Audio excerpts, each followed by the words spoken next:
Oh. It's Saturday night. We are live, and this is a Nexus special, Orphans of Abraham and more group. Hey, we're grooving on a Saturday night. So if you're watching this out there, thank you.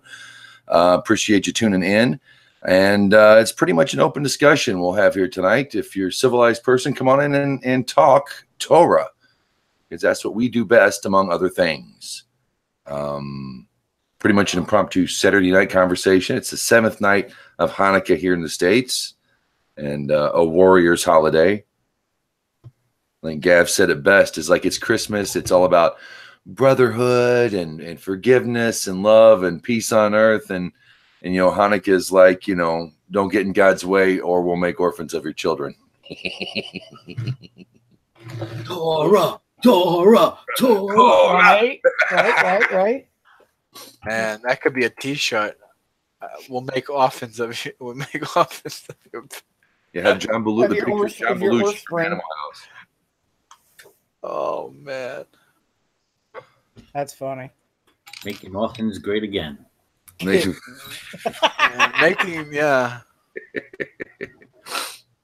One oil flask at a time. So yeah. If you, it's basically an open chat, really, but you're with a Torah-based bunch, so we like to have fun with that. That's the best fun of all for us Torah nerds. Yay. Someone was really excited at Shul today. I told them that I was born Irish Catholic, and they were like, "No way!" They really dug it. It's one of those few people that really dig the whole shtick. Like a lot of people, I tell them that I come from a certain, background. They kind of walk away and they don't want to deal with it. Like, oh, you're converting. I don't want to say something that might be positive because I don't want to be seen as proselytizing, nonsense garbage. So, but this person was real happy and gun ho about it. It's like, oh, it's awesome. I'm glad you joined the winning team. Now, speaking of current events, Barney Tearspell's in here. Now, he brought up something. There's a big controversy in the States. It's the latest fun controversy. It's not an actual controversy. There's a song, Baby, It's Cold Outside. It's become an American favorite since the 40s. And it's kind of a wink, wink, nudge, nudge, playing coy, playing hard to get. Partner wants to get, anyway, it's cute. And it's a little couple pills in the drink, right? Isn't there a line in there about dropping a couple things in the drink? No. Not on the one I heard. All right. But apparently, not only was this a controversy this year, Barney was pointing out. When was this? When did this have? Was this in the 60s? And it was a big Muslim leader out of Egypt used this song as the defining moment when America needed to be destroyed, that we'd gone too far. Yeah, so it's based off of a documentary by Adam Curtis, who is a British documentarist. And if you haven't seen his documentaries, do go watch them. They're brilliant. But basically, he goes to show that Said Qutb, I'm probably pronouncing that wrong, Qutb, who was an exchange student, a Muslim exchange student in the US in the 50s, kind of got completely disillusioned by the American experience. Yeah, by the American experience, by the individualism and liberalism of the 1950s US. And there is a description in the documentary of a breaking moment that cute, whatever his name, Said, describes as being at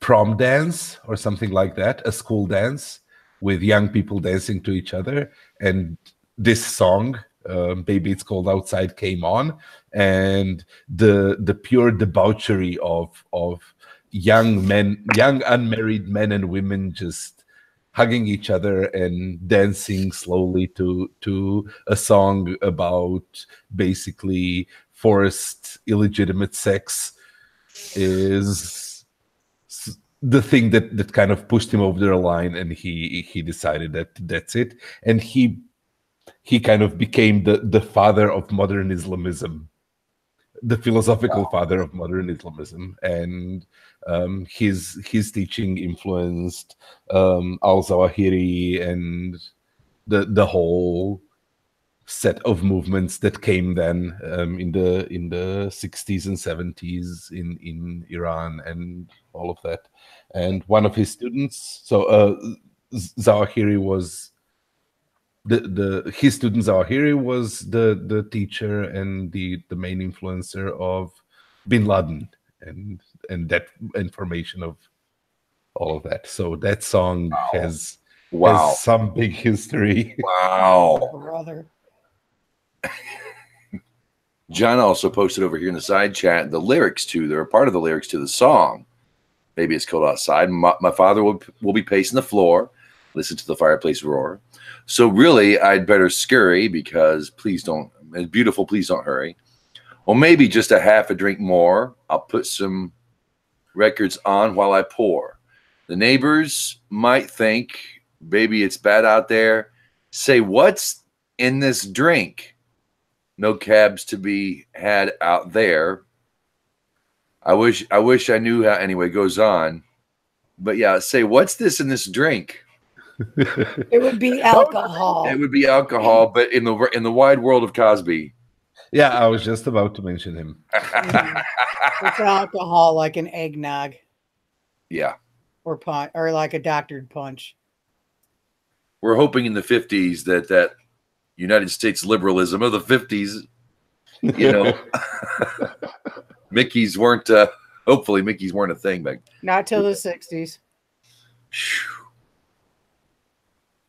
And the thing is, it's been done, you know, with women and men too, where the woman's singing the pusher and the man's playing coy or just scared, you know.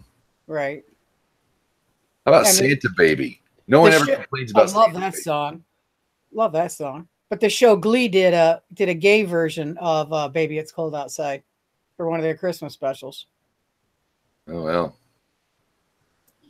I guess once in a while you gotta, hey, bring the gays back to Christ, all right? Yeah. And actually, it was tasteful, so. Good. So there's that. So what a song. What a song. Yeah, and for those who are interested, the specific documentary, it's a trilogy called The Power of Nightmares. And the first episode is called Baby It's Cold Outside. I'll be darned. Thank you very much, Barney, for sharing that. That's wild. And John, too. What's this in my drink? It's a pudding pop slapping silver flabber. No, I'm kidding. You're bad. That wasn't until the 60s either. Did you know that the Mickey was named after Mickey Finn? Mickey Finn the ball? No. After the manager and bartender of the Lone Star Saloon and Palm Garden Restaurant, which operated in Chicago from 1896 to 1903 in the Chicago Loop neighborhood. Well, that doesn't surprise me any. What, Chicago? Yeah. Chicago, yeah. So, yeah. They got good dogs and good thick pizza. Put everything on a dog, which kind of ruins the dog, in my opinion. Yes, it does. Get you a West Virginia dog. It's mustard, and it's not kosher. Sorry. It's a stripe of mustard, wiener. You put hot dog chili sauce on it, and then coleslaw. West Virginia slaw dog. Yeehaw. They're good. I have an emergency. I'll be right back. I think we're 4-year-old being terrorized. Yay. Yeah. Thank you. I just posted all that information on my webpage. Tell him not to broadcast so close to the basement. Well, he is babysitting after. He is watching his children at the time, so. Wow, that's just. Thank you for that link there, Bernie. I posted that on my page. That goes along with some other stuff that's been going on my page today too. Wow. Good to know. If you have a working understanding of why it's offensive to some people, then it makes a little more sense. Oh, yeah. But to a rapper, come on now. I could see if it was country, but you know, it's not country western.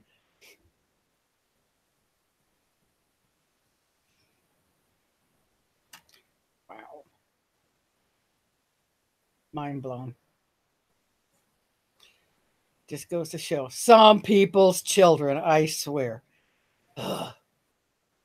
So he was in the US from 1948 to 1950. And then he went back to the Middle East and started writing about Islamism and critique of the American culture and the Western culture. Well, their culture's pretty creepy to me. Hello, Ben Schwartz. Hello. Their custom's pretty creepy to me too. I mean, hello, third world nation. It's not like, you know, we've got diseases and everything killing off the gene pool or your gene pool, animals, whatever. It's like you don't have to have 5 million children anymore for them to survive. Very nice. Yeah, catch the end of it. Yeah, well, it's the seventh Oh, day. nice Hanukkah light. There you go. It's the seventh day. Yeah, how many candles you got burning there? Yeah, the other two burnt out. Oh. They were up. I don't know why. It's a little windier at this end, I guess. I don't know. Wow, Ben, you light Hanukkah candles. That's nice. We do like Hanukkah candles. You light Shabbos candles? Or does your wife light Shabbos candles? Nah, no. She knows how to. You don't have any candles burning, John? I went downstairs to light them just now. Yeah. Ah.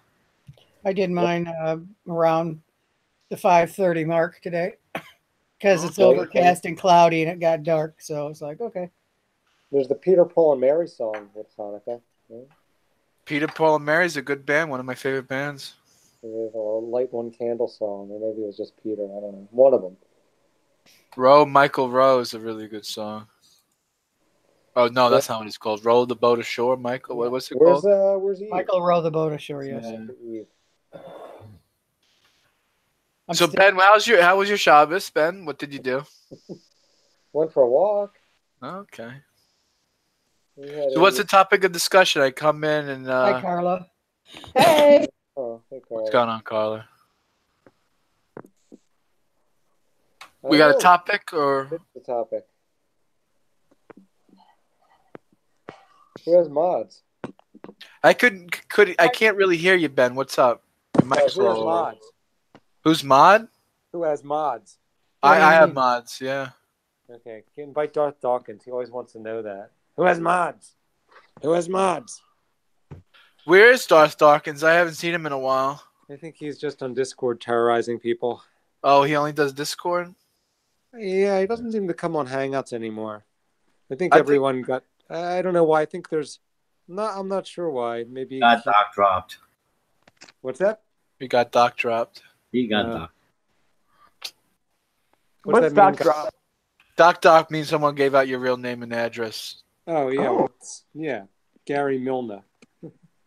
I mean, you shouldn't really... That's not...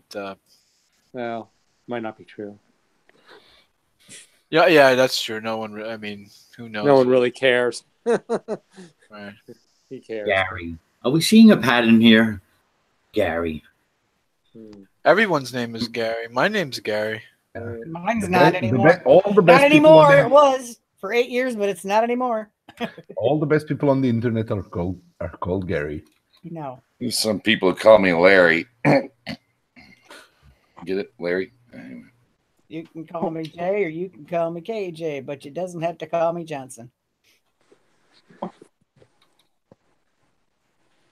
All right, fair enough. There's a whole routine to that. I'm gonna invite Darth Dawkins. To invite him.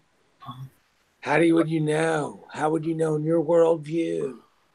No. Is that true in your worldview, sir? Is that true? Is that wait? Let me just ask you. You haven't answered my question yet. You are Jewish. Okay, good. Oh boy. Good. I'm trying to look for Darth Dawkins on Discord, but I can't He find changed him. his name to Fred Gwynn, I think. Fred what? Gwyn. Like I know, I get it. Is that From the Munsters. Monsters? Yeah. was the actor. He was the judge in My Cousin Vinny. Yeah. You How do you spell that? Yep. FRED No, GWYN. It's a line from the movie Utes. How do you spell that? or no, it was My Cousin Vinny. Right. I can't find them on Discord. So fuck. Yeah, whatever. Yeah, So do you light Shabbos candles, John? I do. Me too. Do you really? I'm not. Do you cover your eyes and all that stuff? I light the candles, cover my eye, I say the bracha, and open my eyes, and that's the first thing I see is the light of the Shabbos. Do you have Havdalah candle? I do have a Havdalah candle, but I usually stay late in shul until the prayer. We do it as a community at the shul, so I stay for that there. And you have the basamim and everything? But yeah, it's just the The clothes. spice box, yeah. I was like, You guys do it as a community? Is that like a normal Chabad thing, or is that just your community? Yeah, it's a normal Chabad thing that you do Havdalah as a community. Oh, that's cool. I like that. It's better than doing it at home alone. Yeah. Did you upload? You dip your pinkies in the wine. You dip the fire of the Havdalah candle in the wine, and then you dip your pinkies into the Havdalah. smells a lot.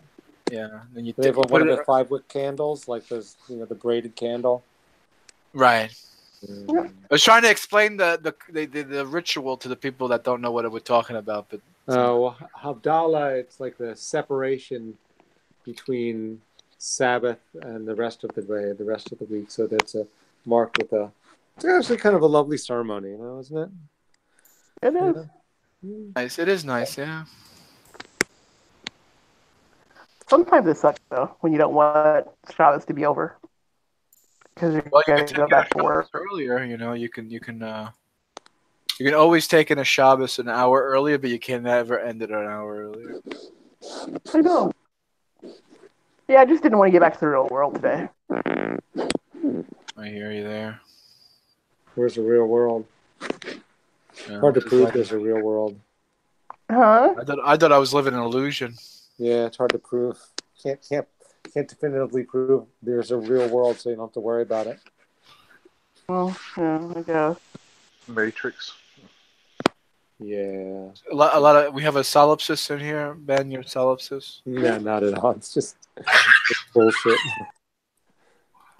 In my mind, solipsism is bullshit. If you want to think about it, I guess you could get lost there. But Are we just brains in a jar? Yeah, blah blah blah. I can sympathize with solipsism because in the end, it really is just me.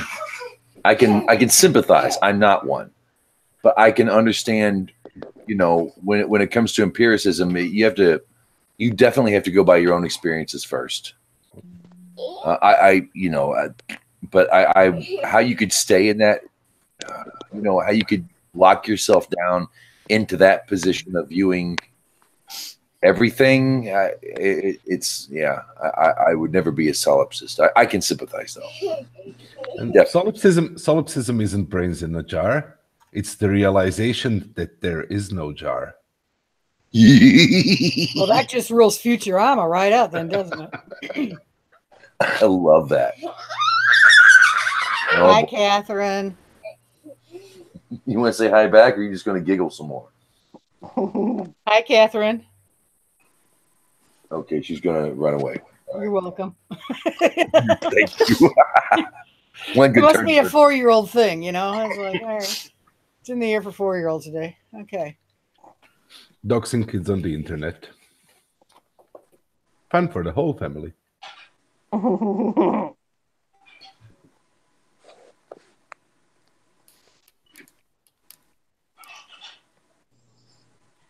Hello, Kathleen. Welcome to the room. Hello. Hello, Kathleen. How are you How's doing everyone tonight? doing? I'm doing good. I just left Discord. I saw the link, and I figured this would be more fun than listening to a trans Twitch person. So Definitely, we're yeah. I think Torah is more fun than probably that too. Yeah, definitely. welcome to the room. Thank you. I'm trying to get Darth Dawkins in here, but I don't know his screen name. He won't come in the room if I'm in the room. So if you want him in here, I'm gonna have to leave because he's scared of me. Do you know what he goes by? I think he on Google Hangouts he's probably still going as either EF or ZJ Williams. We're a pretty amicable bunch in here. We're one of the more amicable bunches, especially for religious folk. And you're going to find anywhere. So, you know, he's welcome to come in. If he can't handle you, that's his weakness. But we're pretty. Well, he doesn't. I mean, like, I have no problem with him in the room, but he's perpetually scared of me. Why did you scare him? Are you too much? I embarrassed him, I think, more than he's ever been embarrassed in his life on his quintessential issue of the Bible. And it, you know, like every time he enters a room now, people are like, hey, you remember that time you got beat up by a trans person on the Bible? Oh. And wow. I got him to rage quit on logic. There's actually like YouTube videos called "Tranny Humiliates Dawkins on Biblical Issues." Wow. Was he not that was like. Well, I made him rage. Like, so basically, like me and Dawkins did like this dance for like 3 weeks where we tried to be nice to each other, but you just knew eventually we were just going to attack. And it finally came to that point, and I asked him to give me a biblical argument as to why trans people are just the mere act of being trans and then transitioning is sinful. And we started off on like psychology, like, you know, non theological things, and he told me that psychology was completely pseudoscience and not even worth talking about. I said, okay, fine, we'll just go to the Bible. So I asked him to give me a biblical argument, citing chapter and verse. He cited Deuteronomy 22:5. I said, that really doesn't apply to me, and you know it doesn't as a fellow Christian. And then he cited Timothy, saying something about all of God's words have wisdom. I said, I agree with that, but where's the argument against trans people? And he just started screaming. So then I just kept asking him. I just kept asking him, make a biblical argument. Eventually just rage quit. Fuck you, tranny. And that was the end of it. You know, there's actually a lot more, and it's kind of, it might sound weird, but you know, there's a lot more in Judaism that I've learned, and some of it it's not like the most broad-based opinion in Judaism, but you know, the soul can have a different gender than the body. I didn't think the soul had a gender. There's a belief, there's a thread that whenever a soul descends, it descends in pairs, and not always is a feminine soul going to get a masculine body. Yeah. Well, I always just said, like, you know, I'm trans, and you know, you say, okay, so you're born a man, you should be a man. I'm like, well, you know, when I die, I'll go to heaven and I'll find out, won't I?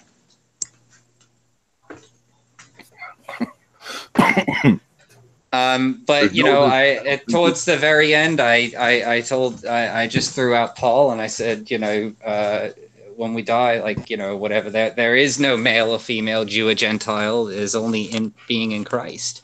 And he didn't like that, and that's when he rage quit. I don't understand why people, you know, like, oh my God, you're transgender, how can you be Christian? Or you're transgender, how can you be Jewish? Or how can you be, like, I don't understand the question to begin with, so. No true transgender. fallacy. Yeah, it's the no true transgender fallacy. That's my horrible Scott. No true transgender. That's the best as I can do. There you go. Not too No bad. true transgender. There you go. There you go. You've got to pronounce it in the back of your mouth. Right. I'm like Scotty on Star Trek. My Scott will turn into a Mexican dialect after a while.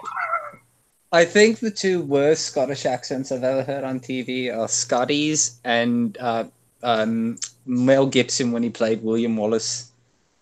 Those are just both so bad when you listen to actual Scottish people. Yeah. Isn't there a line somewhere about effeminate men? 1 Corinthians chapter 3 verses 6 chapter 6 verses 6 through 9. They only generally read 6 through 9 while excluding 10 and 11. So it says that I tell you that neither the adulterer nor the thief nor the lewd nor the drunkard nor the effeminate nor the homosexual nor the liar will enter the kingdom of heaven. So some of you were, but you have been sanctified, justified, and washed in the blood of Christ and made anew. Yeah, something like that. But they No, leave that part out about being justified in Christ. Of course, because it doesn't Welcome fit to the their Jewish agenda. Yeah, it's like when people intentionally miss up Levitical law with the ethical decalogue as an attempt to make a point because they think nobody will notice the Hello, sleight of Ashley. hand. Welcome to the room. I know of it because the line about homosexuals is not about homosexuals. It's specifically about sodomites. Right? Arsenokoitis does not. Arsenokoite. Yeah, It means does not- man betting. It literally means anal sex of men with men. It's sodomy, right? Well, I don't think that the Bible condemns anywhere anal sex. In other words, I- Bible doesn't condemn lesbians. Lesbians are fine, just fine. Yeah. No, I think the main distinction that I would make between Jewish people following Torah and Christians following Jesus is that it seems to me that the Levitical law and the Deuteronomical law are about physical things, what you do with your body, as opposed to Jesus was like, things that you do with your body aren't unclean. It's what is inside that is unclean, your heart. So I think Jesus just took the law and said, look, you got these physical things, but I'm telling you it's what inside, your intentionality that matters. Right? If you're a wicked person inside, you can do all kinds of seemingly good things. Yeah, but precisely. all those good things are just wicked because you're a wicked person. You're unrighteous. You're unclean. That's my reading as well, right?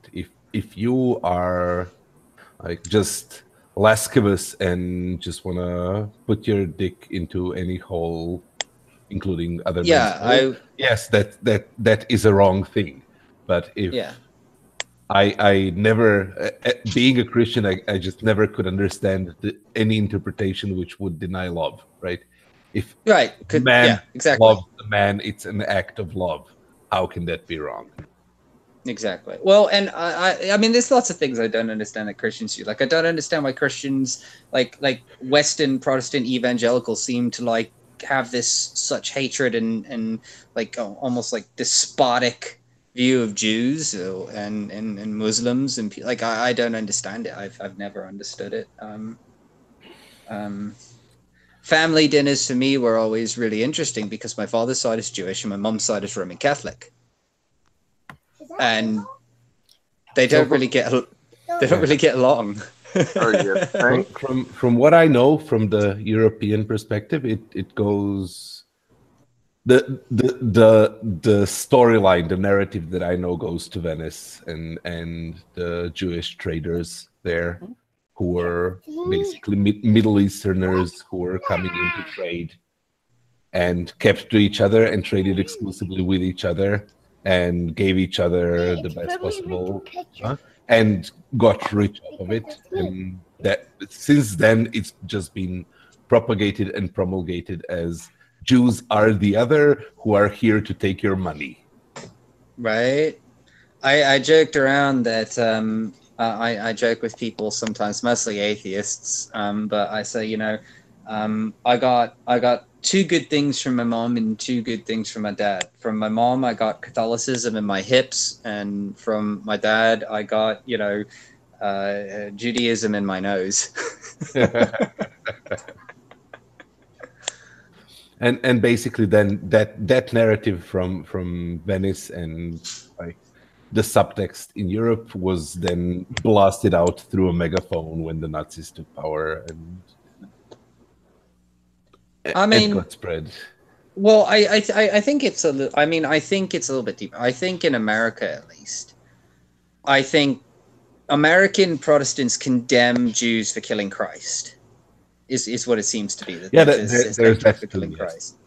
And I like to point out to them that, you know, if the Sanhedrin had brought charges against Christ, we wouldn't have Christianity. So, like, what is your real problem here? Like, do you have a problem with God commanding things? Because that's what it sounds like to me. Like the Jews to me are still the chosen people of God. Like, that's never changed, I don't think. Well, a lot of the American Protestants think that they have replaced the Jews, which I think is special. Crazy idea. I mean, the Israelites have forsaken God, and the Americans are now the chosen people. And the funny thing is, when you go nation by nation, every nation has that. Right? I'm from Croatia. Right. In Croatia, Croatians are the chosen people of God. I don't. Well, I mean, I don't think that most. I don't consider Protestantism really to be Christianity at this point. Like, I think it started out good, but like, if someone comes up to me and says like, I'm an American Protestant, I'm like, oh, so you're an idolater then? Like, what? They're like, and they're like, what do you mean? I'm like, well, you don't worship God, you worship a book called the Bible. And they're like, no, I worship Jesus. I'm like, well, what's God's final authority on earth? Oh, the Bible. Oh, okay, so you're an idolater. No. Okay, I'm confused then. Who do you worship? I worship God. Well, who's God's word? The Bible. No, it's not. It's Jesus. It was never the Bible. It was never the book. It's just a book. And I end up pissing them off. I would argue that God's word. Yeah, go ahead, Asher. Yeah. I mean, I've been listening from when you guys were talking about homosexuality, like, and I have a slightly traditional view on that.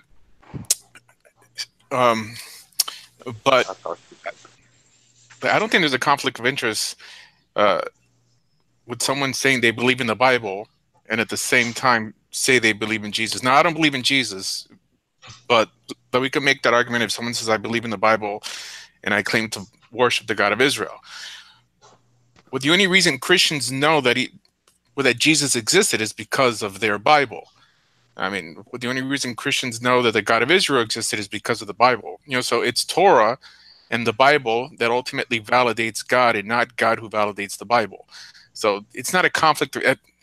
For sure, it's not a conflict of interest, and for sure, it's not idolatrous to say that one follows the Bible. You said worship God. Like, the term worship really doesn't exist in the Bible. It's service of God. How does one serve the God of Israel? So I didn't say belief in the Bible. I said holding the Bible to be the final authority of God's will on earth. That's where the idolatry comes in at. But the Bible says that. Even the book of the Bible Revelation doesn't say that. Okay. What the Torah says twice, don't add or take away from these instructions. And even Jesus says in the book of Revelation that anyone who adds or takes away from these words, i.e. with the New Testament, shall be lost.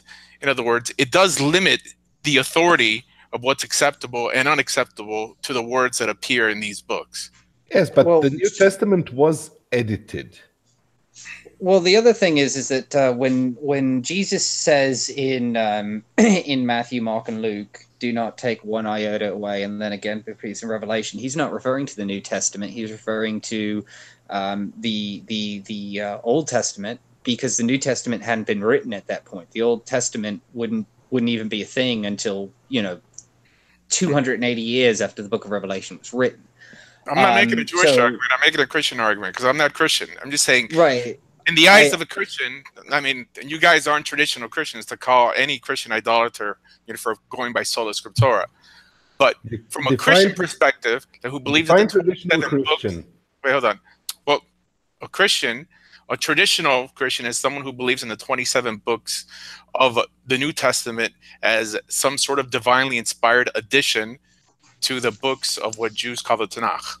Right, but what I'm asking you is that if the New Testament had not been written at the time of John's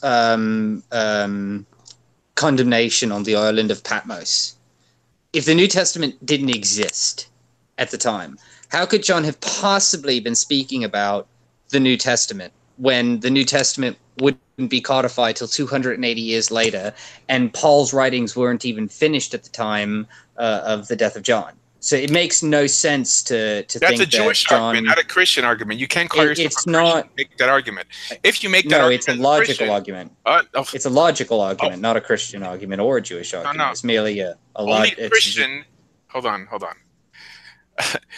A Jew would make that argument because he doesn't believe in the New Testament. But you're calling yourself a Christian, a follower of Jesus, a person that you only know about because of the New Testament. But you're saying that even in the time of Jesus, there was no Gospels, there was no letters of Paul. So you're pulling there was no letters of Paul at the time of Christ. No, I mean, reiterating what I'm saying here, that means that you're not a traditional Christian. You're a Jew. I never claimed Jesus. What? Well, what do you mean? I mean, like, I don't understand the accusation you're laying here. Like, when you say, like, a traditional Christian, like, I mean, what are you referring to as a traditional Christian? Are you referring to a Catholic? Are you talking about Orthodoxy? Are you talking about the reformative Christians that have only been around for about 480 years? Like, what are you really referring to here? Like, God is not a Christian. Jesus is not a Christian. Okay. Well, I mean, it's nice that you call him Jesus now. You called him Christ before. So by you calling him Christ means that you were a follower. You believe that he's the Messiah. Now, I do believe that he's the Messiah. Okay, you said that a Christian who says that he believes in the Bible is an idolater. You didn't even say. No, that's not what I said. Please don't misrepresent my words. Please repeat exactly what I said. I said a person who holds the Bible to be the final authority of God's will on earth circumvents the authority of the Holy Spirit to continual and perpetual works on the kingdom of earth as laid out in the scripture. So to hold the Bible as the final authority of God's will on earth while denying the authority of the Spirit is idolatry. From the Catholic corner? From the Catholic corner. And subvert Can I ask a question? Of the inerrant Church of Jesus Christ on earth. You guys gotta let the host speak. Why couldn't my thing is, why couldn't the Holy Spirit work in accordance with Torah? Well, the Torah. I mean, and I'm not arguing from a Jewish perspective here. Sure. Yeah. Like when we talk about the Bible, what I view the Bible as is the attestation of the Word being Christ. It's laid out in John chapter 1, verse 1. In the beginning, there was the Word, and the Word was with God, and the Word was God. Right? So I view the Bible to be a testament to the Word being Jesus and his message of love and salvation. Outside of that, and in that it is infallible, meaning that it cannot fail in communicating that message to the reader. Outside of that, the Bible is a book written by man, inspired by God. But that's all it is. It's a book, right? We take our cues from many things. We take our cues from tradition.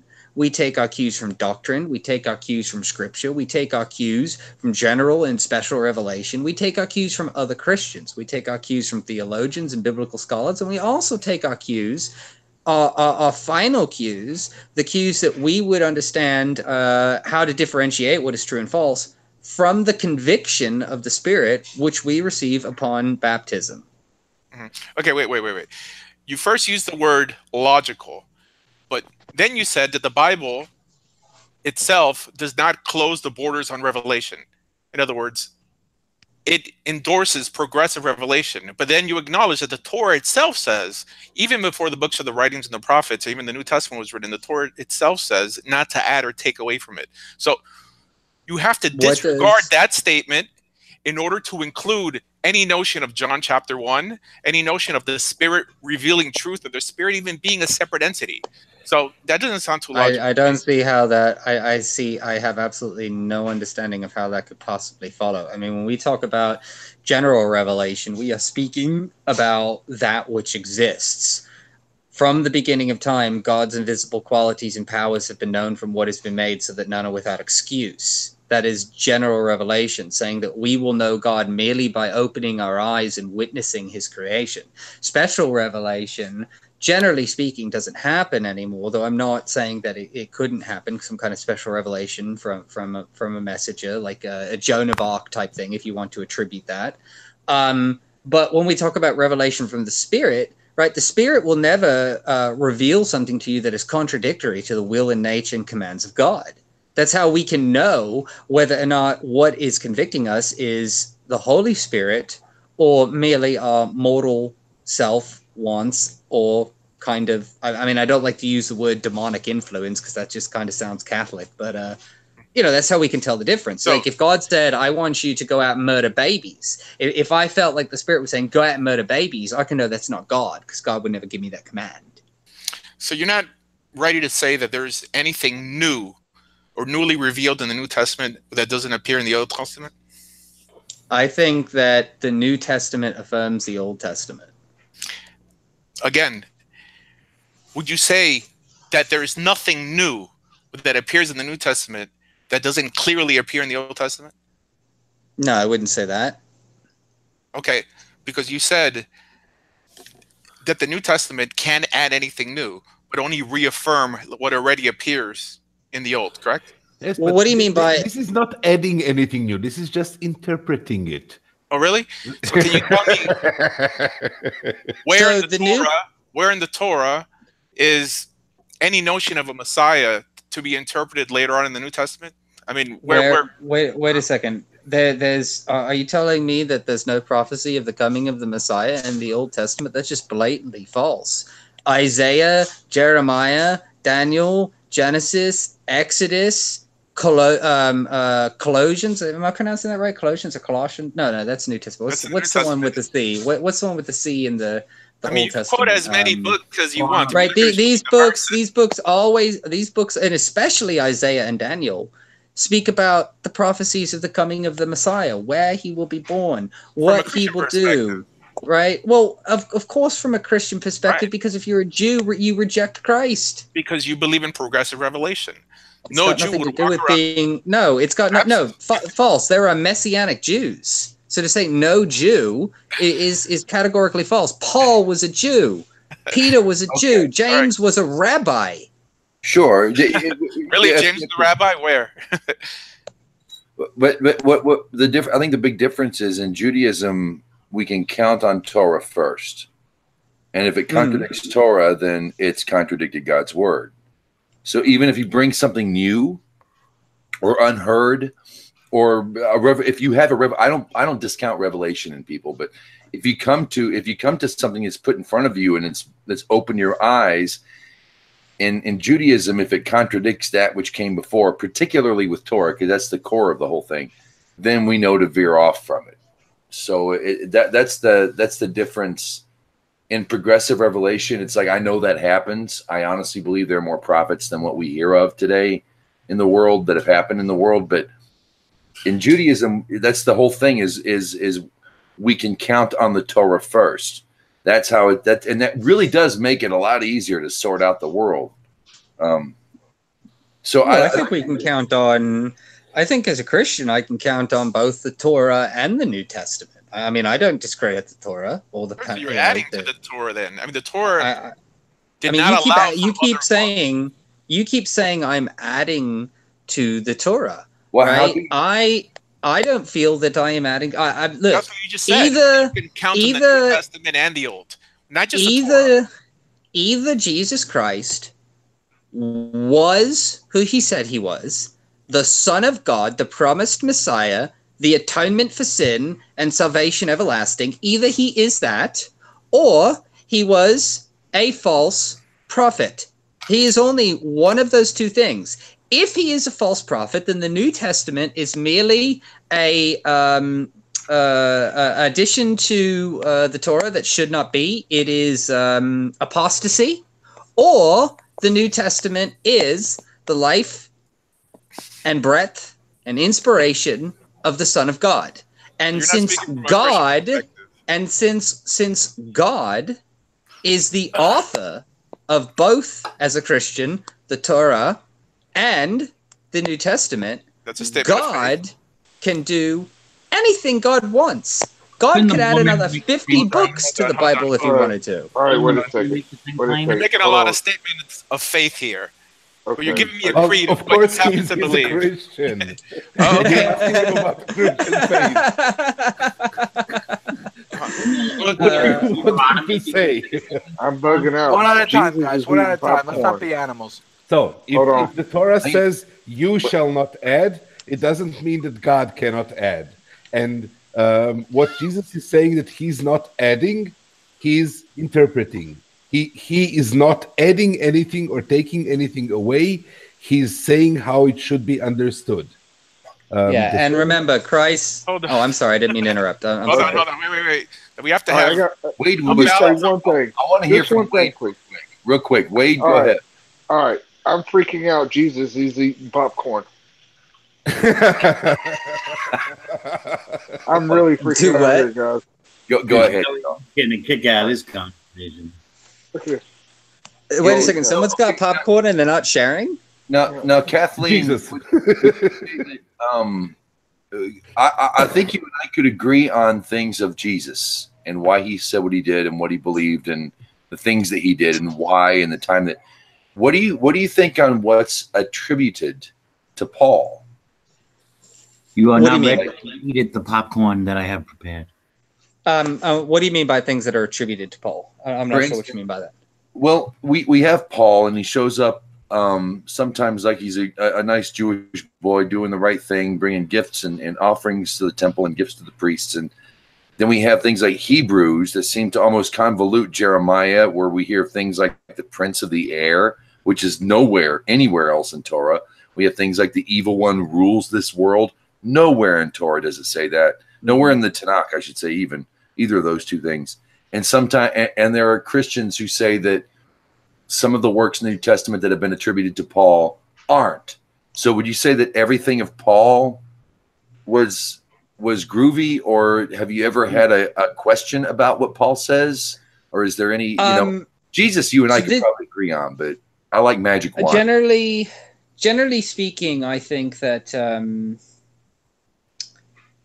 how can I say this without causing like an explosion in the room? I like explosions. Thanks.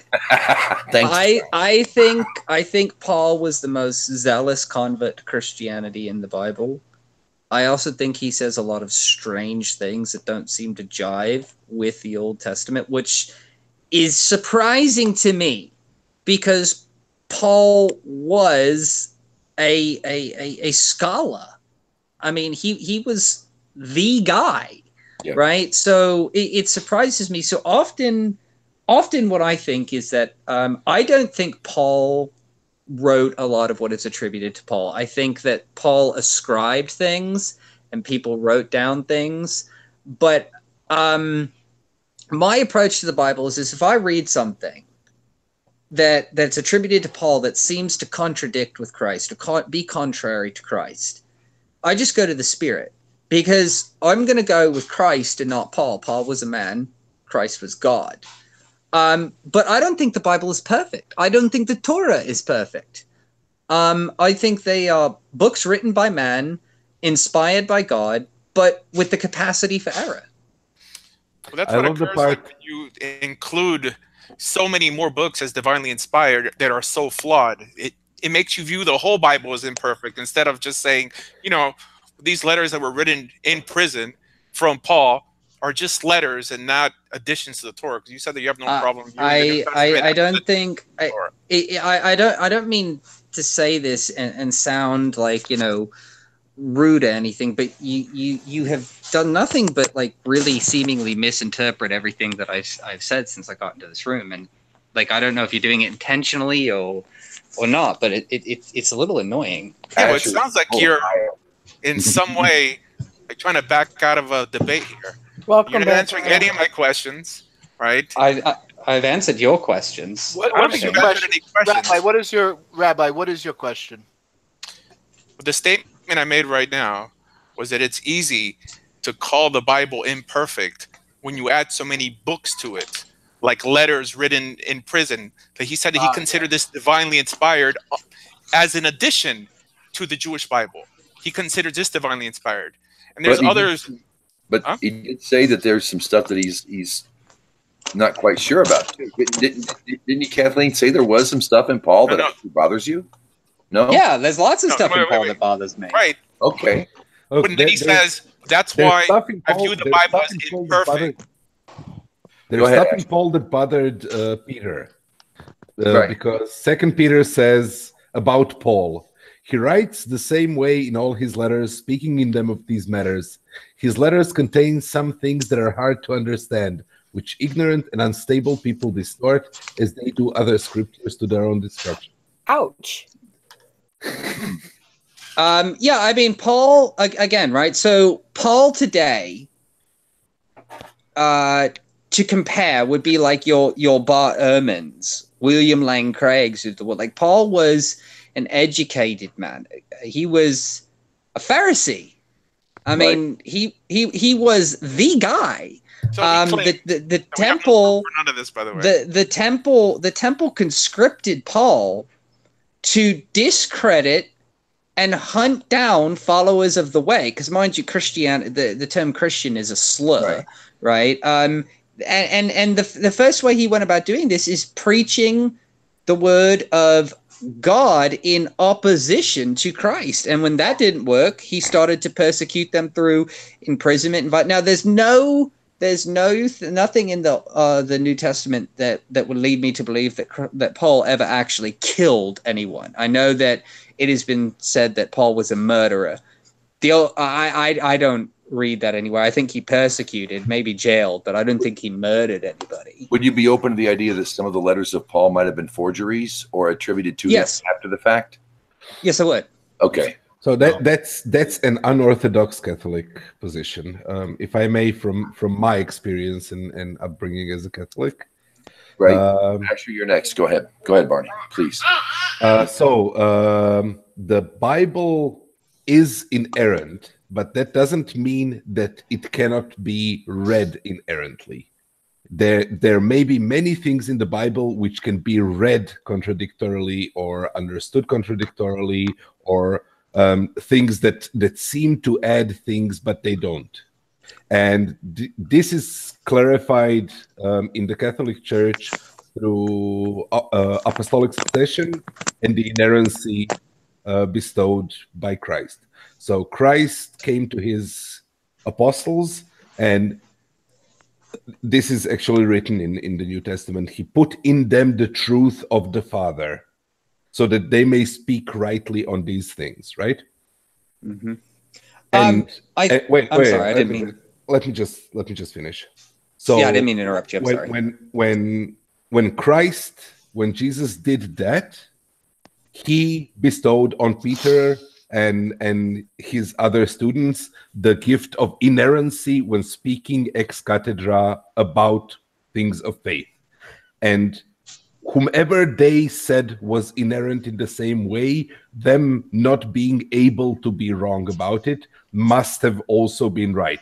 And that's what apostolic succession is. That's what that grounds the Catholic Church, that grounds papal inerrancy. Whenever they speak from ex cathedra, whenever they speak from a council, that is what they are using. The truth put there. I mean, I do. So when Paul is writing and when Peter is writing in the New Testament, those books that were included in the New Testament, they contain that inherent truth, which might be hard to understand and reconcile, but they're, as Catholics, we believe, or Catholics believe, that it can be reconciled in such a way that the whole Bible from beginning to end makes sense and is true. And those books that were selected by the same inerrancy of the church, right? The editorial work that was done by the early church in selecting what is Apocrypha and what is canon is basically the acting of that truth which Jesus bestowed upon them. Done. You can take over now. Yeah, I don't. I mean, I don't have a problem with the way Catholics do things. I don't hold to inerrancy. I hold to infallibilism. But like, I generally speaking try not to worry about like kind of like interdenominational or interfaith issues, so long as the main message is held that Christ is Lord. You know, I personally believe that the Bible contains errors, many of them. I believe the Bible contains contradictions. But this doesn't take away from the message. The message cannot fail. The message is inerrant. The message is infallible. And precisely. If there is an error, that just means that that error is void of content. That it's not that it's false, it is irrelevant. The truth is there and preserved. Yes, I do believe the truth is preserved. And like the guy left the room, the guy that I was talking to, but you know, I understand. Rabbi yeah, I do understand that I almost present like this uniform gap, right? Because I don't hold to strict orthodoxy. I don't hold to strict Reformation. I'm not interested in what Baptists say or what Catholics say or what Presbyterians say. I'm interested in what the truth is. So I approach each individual situation as just that, an individual situation. So I've built a theology that is rationally justified in every aspect of the word. Yeah, in Judaism, it's the thing is, when you say the Torah is flawed, it's difficult to show that. It's easy for me to take the New Testament and find the many contradictions and errors in comparison with what you might call the Old, but I really don't find any contradictions or errors. Well, like what in Torah? I mean, Francis, it's basically flawed through translations. The original Hebrew is not flawed. The translation. Well, I mean, like, for instance, like, I mean, in a modern context, I would hold basically the entire book of Genesis to be nonsense.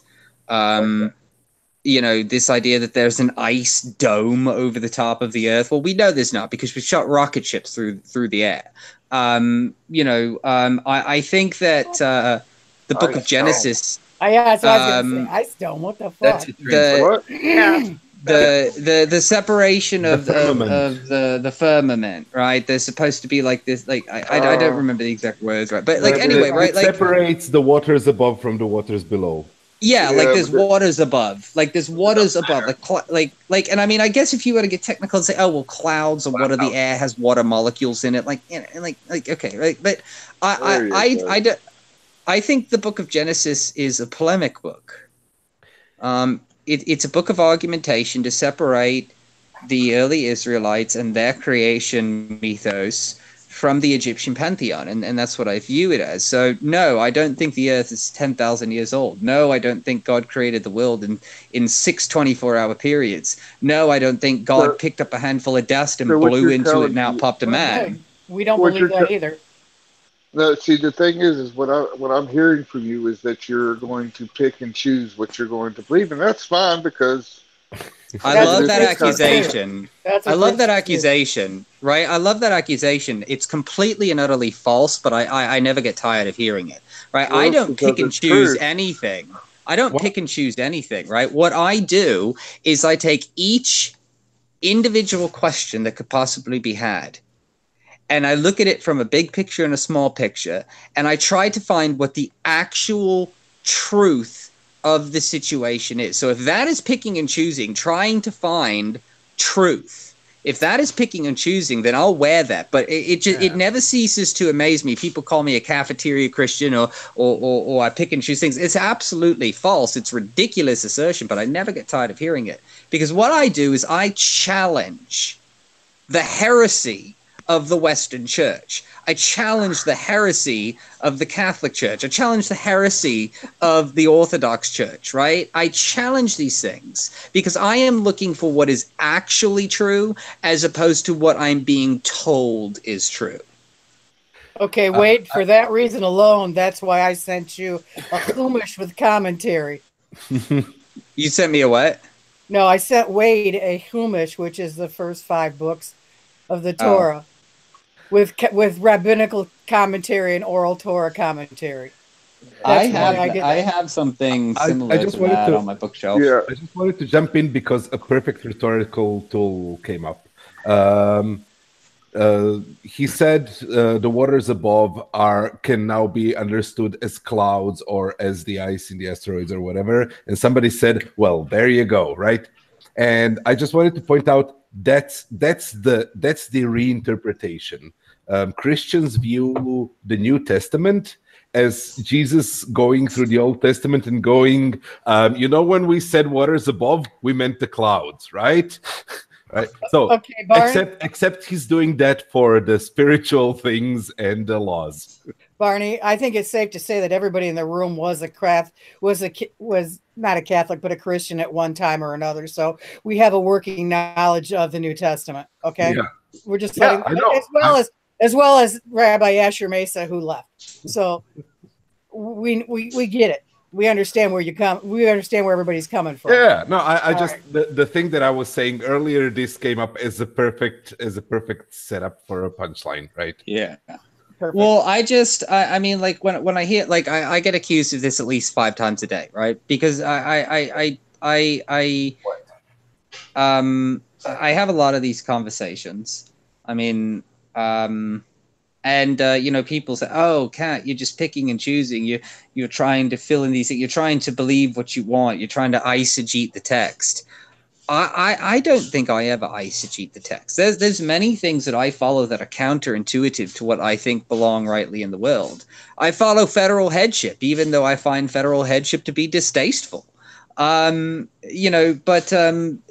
idea that trying to find truth, like as a like if someone's a Baptist and they don't hold to the Chicago excerpts on inerrancy, they're just picking and choosing or something like that, or a Presbyterian, who picks USA over Church America, right? Oh, they're just picking and choosing. No, it's called trying to find the truth, right? And Christianity, these discussions are the only time that I've ever noticed that people despise truth pursuits. Don't you want to know what the truth is? Yeah, but when you keep running into walls, hey, turn around and try another one. That's the best. Or the honeybee approach. I love the honeybee approach. I keep bringing this up. There's a honeybee. You go from flower to flower. You take what works for you, and you do the best you can. You can't knock somebody for that. It's like I've been working diligently on a book. It's going to be another 2 years before it ever sees the light of day. But it's basically a book about the compatibility of homosexuality inside the Christian faith. Now, as soon as I publish that, I'm going to have thousands of people tell me that I'm picking, choosing, and distorting scriptures to promote a message of degeneracy. Right? This is going to instantaneously happen no matter how well researched what I write is, no matter how well thought out, no matter how logically consistent it is, no matter how scripturally based it is, I'm going to be accused of picking and choosing. Don't worry, it'll be good for publicity. Probably right. I'll get the Seitan Brutengates of the world calling me a degenerate.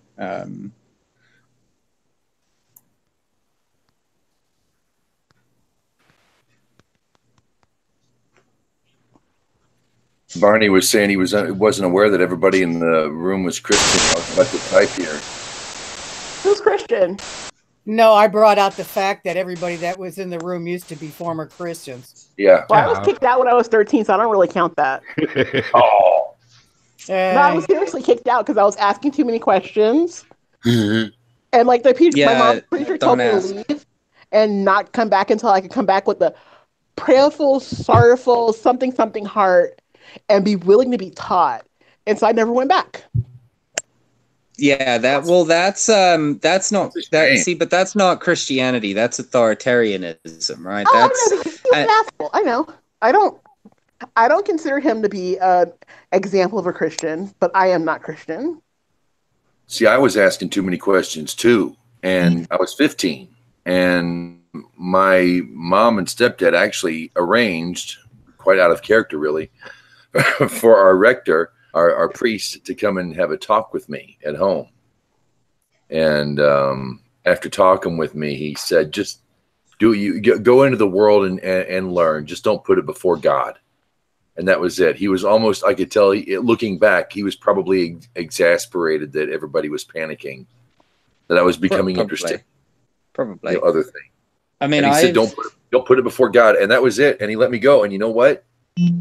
I never had ill feelings toward my own church. Others, when you discover Torah, you can get what some might call extremist, because you find something so good in it and you find out so many others reject it. But I never, because of that, I found that to be a very compassionate and decent thing to hear anyway. But I love my Jewish brothers and sisters, and they're part of my faith. They're God's chosen people. Why do you think that is? Why do I love that? Why do you think that they're God's chosen? What have you learned? Because He said so. Because he said that you're my chosen people. What do you think that means? That He chose you above all else. Why would He choose a nation that rejects Christ 2,000 years on? God doesn't break promises. That would be counterintuitive to the nature of God. Like saying you are my chosen people is not a cultural promise. It's a contextual promise. It's a universal promise. Jesus initially, preached to the Jews, but, Jesus's message was more meant, I think, for the Gentiles. I think the primary message that Jews should take away from Christ is to not be as the Pharisees and the Sadducees of his day, to not be these people that put, public righteousness in front of God. But the Gentiles had no God, right? So I personally think that, and again, Jews are not going to interpret this way, right? But I see Jesus all over the Old Testament. Jews know Jesus; they just don't realize it. They just don't call him God. Well, I think, maybe, right, like the angel of the Lord, whatever. But I think that he was a man. I don't believe in hell. He took dumps. He did take dumps. He was a human. He was man. Why should Jews pray to a man? Well, again, like I said, why would you attribute the eternal to the finite of a human, especially a male? Well, why would God come as a man of all things? Well, again, though, right? Like again, it either is the case.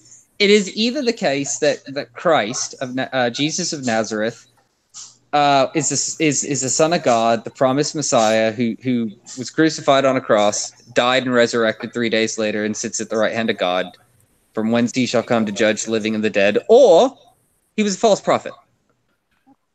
I believe he is the Son of God, with a divine nature and a mortal nature, as expressed in the hypostatic union. But I also believe that Jesus comes to each and every individual person at the most opportune time, and that when that happens, you will not reject him. And that can happen on your deathbed. It can happen when you're 10. Like I don't exactly know when it's going to happen, but I believe it will happen, right? So I don't believe that. First of all, I don't even believe in hell. Right, not in the Christian context. So, like, when I die and when I go up, right, I imagine that I will be surrounded by Buddhists and Mormons and Jews and Muslims and Hindus and Native American. Like, I imagine I'll be surrounded by everybody that I'm surrounded by now. You see the goodness in all people, is what you're Just saying. go to America. You can get all that in America. I'm in America. I live in North Carolina. No kidding. Oh, hell. Well, I hear the British accent. And welcome. I was born in South Africa to American parents. No kidding. Oh, good golly, you could piss off a lot of people with that. Yeah, I'm a white African American. African American. Oh bullshit! Don't even go there with that shit. No, my dad was a corporate executive for Lipton Tea, and when during the 70s, Lipton wanted to expand their business because they got the majority of their tea from Ethiopia. The labor was cheaper in South Africa, so they sent him over there in the early 80s with my mom to go kind of see if this was feasible. My mom happened to be pregnant with me at the time and spat me out in Cape Town, and I spent the next 8 years of my life there, and then apartheid came crashing down and it wasn't safe to be there anymore, so we moved to Denmark. And then we moved to France, and then we finally made it back to the United States when I was about 11. Moved to Manhattan and lived in Manhattan until my dad retired, and then moved down to North Carolina. And I've pretty much been here ever since, with the exception of the 6 years I spent in Washington, D.C. at university. Right on. So you don't want to leave then? Are we good? Is it good here for you? Oh, I love North Carolina. North Carolina is probably. I mean, I've been all over the place. I mean, I've been all over the place, and there's no place that I would rather be than the United States of America. No place. Well, that's considering someone who's had the option. You know, that's awesome. Thank you. I'm glad you're here, and Viva la Liberty. Oh, yeah. Wade is a Carolinian as well. That's why he was like, "Oh hell!" You're apparently neighbors, apparently. Yeah. I live. Oh, I don't know. This is live. Dox myself, but yeah, you don't want to. So what was God doing in America 2,000 years ago? What's that now? What was God doing in America 2,000 years ago? 4,000 years. 2,000 years ago. Yeah, he was. He was teaching the Native Americans, is what he was doing.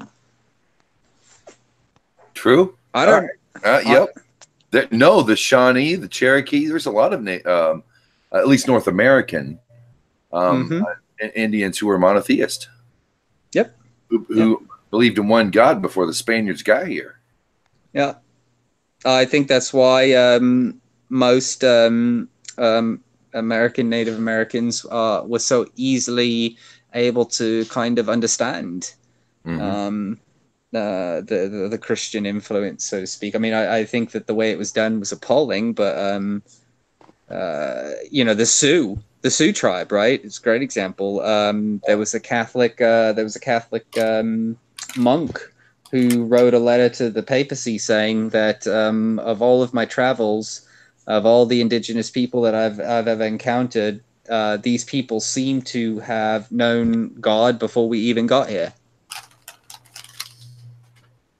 Yeah, I mean, I'm in full agreement. There's and you know what? The neat thing about being a monotheist and one who had the Bible is. What's that, John? I would think the Indians would strongly disagree that you're worshiping the same God they were worshiping. At first, it wasn't. It wasn't until the Indian Removal Act and the propaganda that followed that and preceded that bunch of horses. Well, but when we talk about the same God, right? Like, here's the thing, right? scripture and doctrine and schism and all that aside, right? God created the universe, right? He created everything on this planet, every human on this planet, and instilled his nature in every single one of us. Yep. So, you know, all these religions, all these different things from Hinduism to Christianity, right, all reflect God's nature.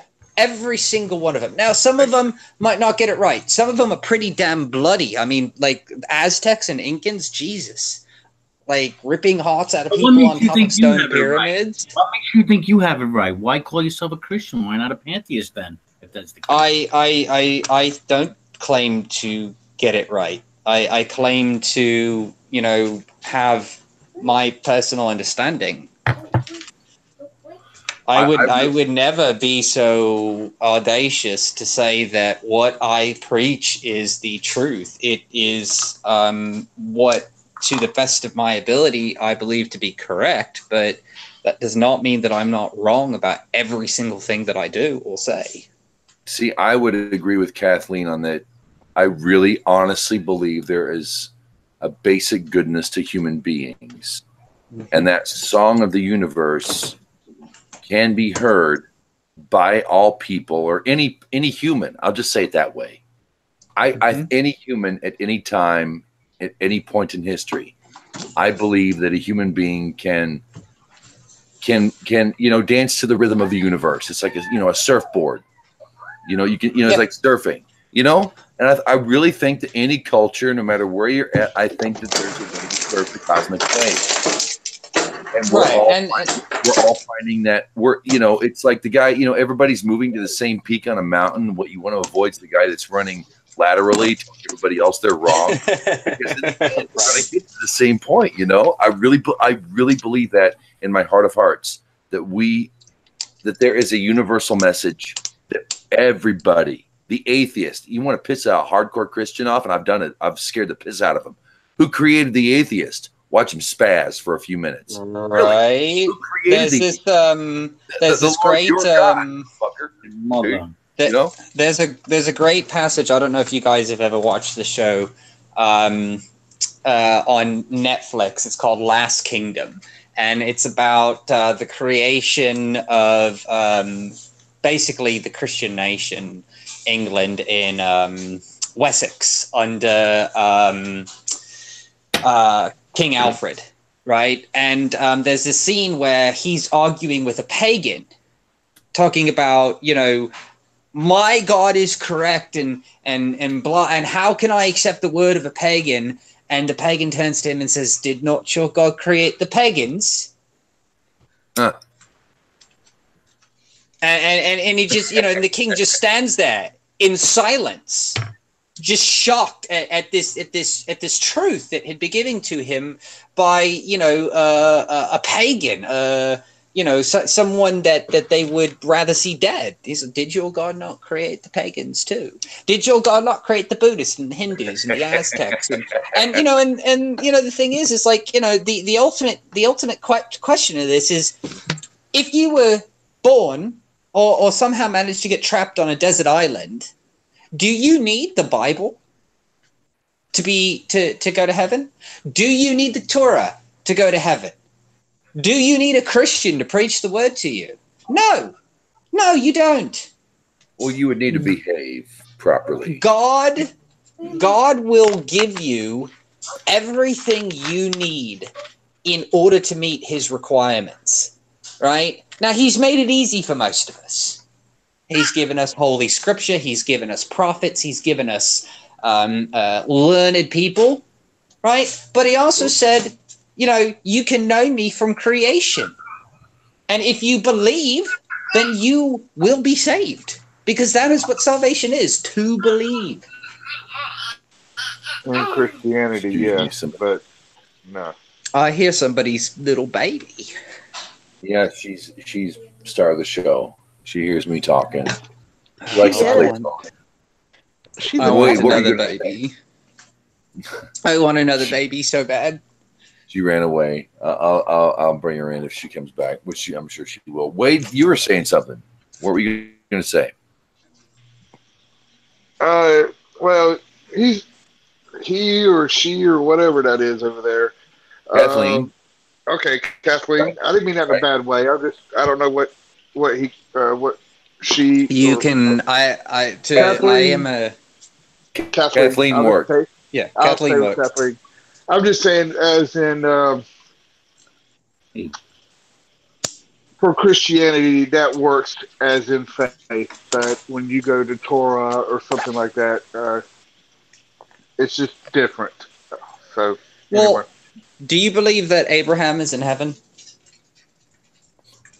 There's no real heaven. There's no. No. Well, Sheol. Do you believe that? I think I might lose my connection here, man. No, Sheol. Sheol. That's the place where one sleeps until Judgment Day. Well, you believe in an afterlife as a Jew, don't you? Not necessarily. It's there are opinions. There are varying opinions in Judaism. Put two Jews in a room, you get three opinions, all of them right. Okay. Well, where did Esau go? It said Esau was taken up. Where did Esau go? It was Enoch. Or Enoch, I'm sorry. Where did Enoch go? The legend is Enoch became one legend is he became what's known today as the Metatron. The voice of God. He bears God's name, but he's an angel. He's the highest of the highest choir of angels. That's I'm familiar with the Metatron. But when it says God took him, it's that there was no. God took him. It was he was righteous enough, and he came home. But there are legends. Excuse me, pardon me, beer. There are legends that speak of Enoch being made the highest choir of angels so that there would be a mouthpiece that could talk to man. Whenever you hear the voice of God, it would be the Metatron making sure that it got translated right in your ear, eyes, right, head. That's one Talmud, right? That's one opinion in Judaism I know about. What was that? That's in the Talmud, right? Like the Metatron. I think it's Midrash. It's Kabbalah Midrash. Okay. Yeah, it's a folklore legend. Yeah, but there's no definitive like what happened. Right. So all right. So and I mean, this is just obviously an uneducated assumption, but I thought that there was an afterlife in Judaism. There is. We don't know. There are opinions that would foster a reincarnation, not a Buddhist, not an endless cycle reincarnation. One of the afterlife opinions I've been familiar with is that if you are so contaminated of a human being that you can't go on, in other words, you were executed, died in battle, or whatever, and your soul was so contaminated, you would need to be cleansed as if by fire. But that doesn't happen for more than a day. There's no afterlife notion of this thing that happens for more than, a year. So if you need to be cleansed before you can come back and fulfill the purpose for which God made your soul to begin with, then that would be an idea of hell. The heaven thing is almost always either it's like the angels in God's presence in heaven, and heaven being that's not here, it has nothing to do with here.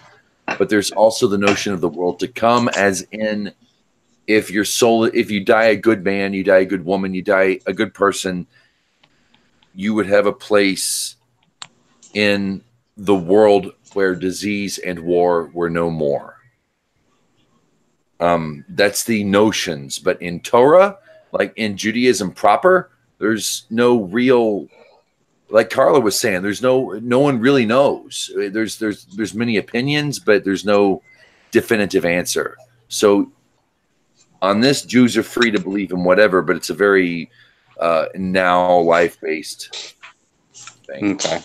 Hope that helps. I mean to, but anyway. So I choose to believe that there's an afterlife and a heaven. Right. And I believe that you and I believe that you get there through belief in God. Sure. So I believe, Abraham is in heaven, Jacob is in heaven, David is in heaven. I believe that if you believe in the same God I believe, you will go to heaven too. I believe that you'll have to go through Jesus first, but I don't think Jesus will rebuke you. Jesus and I could hang, man. Some of that magic wine, at wedding feasts at last 3 days. I could Right. and drink that magic wine and talk Torah for 3 days with that man. Oh, heck yes. And in a heartbeat. If I go back and drink that magic wine, yeah. Hey, we're coming up on 9:03. I'm going to go ahead and cut the live portion now. If you like what we do here, John Gishela's channel, the Idol Smasher channel, and go to Facebook and Google Plus while Google Plus lasts. The Orphans of Abraham. We have an open-ended roundtable Torah discussion and review and study every Thursday night. It's been going on for 5 years now. Right here on YouTube. Go to the Orphans of Abraham to join in on the conversation. In-depth, open-ended roundtable Torah discussion. Thanks for tuning in.